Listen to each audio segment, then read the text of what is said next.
Hello, I'm Blaze, and welcome back to Warframe. I wasn't going to cover this so soon at first, but I happen to suffer a case of writer's block for other stuff, so fuck it, why not? Let's dive into a guilty pleasure of mine in a hail of shining plasma bolts as we strap in with the Supra.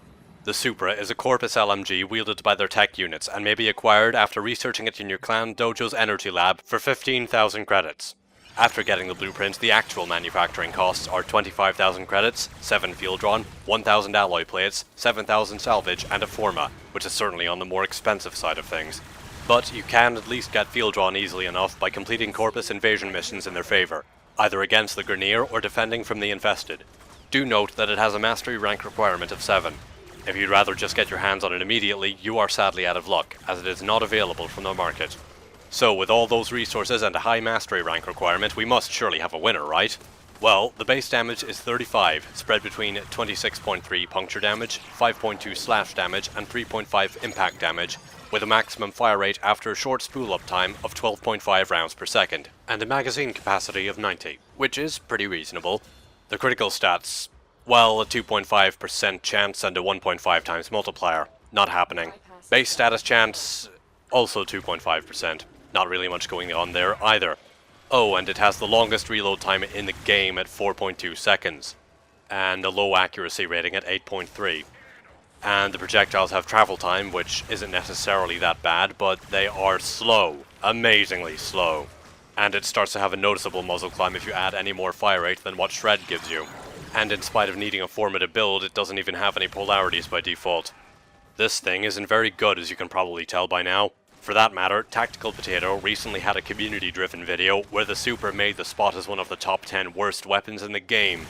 Which is why it might shock you to hear that I actually kind of like it. It's a giant plasma hose. The sheer absurdity of it is what makes it entertaining to use. It fills the air with an absolute storm of projectiles, barreling into and through everything in its path.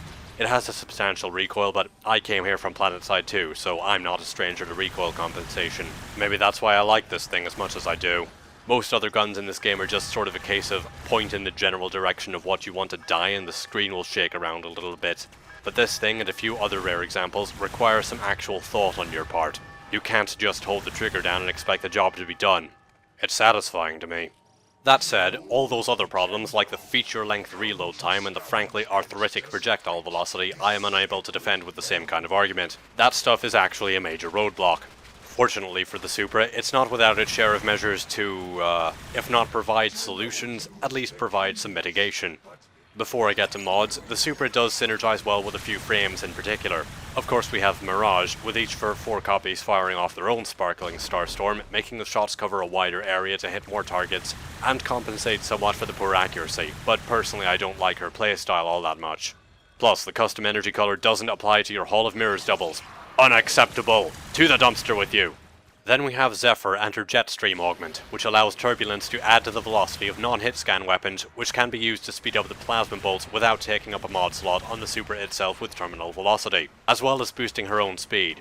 But this requires a power strength build to be effective. So that might not be good to use against the Grineer if you decide to use overextended on her for more range on the accuracy debuff for your enemies. Okay, time to talk mods. I did have an idea for an entry-level build to make things easier to swallow for people, but well, then I realized it required 6 formas. That's far from entry level. But if you feel like using this thing, a way to mitigate its reload speed and inefficiency would be to run it with fast hands and a rifle ammo mutation. If you can get acclimatized to the reload time though, there are other options. Swap out fast hands for entropy burst, and you'll have something that remains usable through most missions while also having a decent status chance, and the radial entropy blast for 1000 magnetic damage, a 25% energy restore, and a 25% maximum energy increase for 30 seconds. Not too shabby. Note, however, that while entropy burst claims to add to the base status chance, while that extra 20 status chance does work properly with multi-shot mods, any status chance mods you add on afterwards will only work off the base 2.5% chance, not the new 22.5% chance. And Digital Extremes has been very much dragging their heels on fixing this, or even confirming whether this is working as intended or not.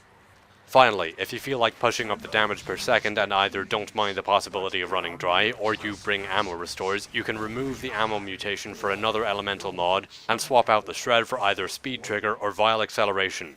I find this to be fairly usable in most situations, though again, without the ammo mutation, longevity is an issue.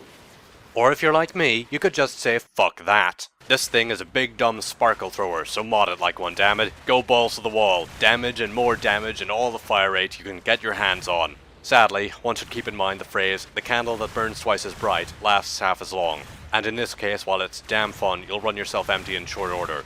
So if you intend on using this one, make sure you bring plenty of ammo restores.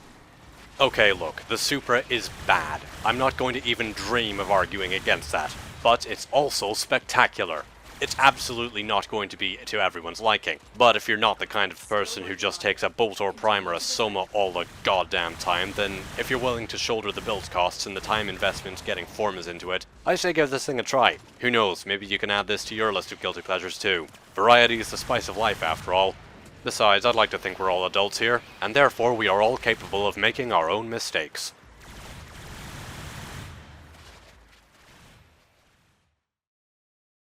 Thank you all for watching my look at the Supra. All comments are appreciated, and I hope to see you around next time. For more content, you can go ahead and check below for my overviews of the Gricata or the Recta Ballistica. Also, due to a recent development, stay tuned for another video coming very, very soon. Good luck, have fun, and take care.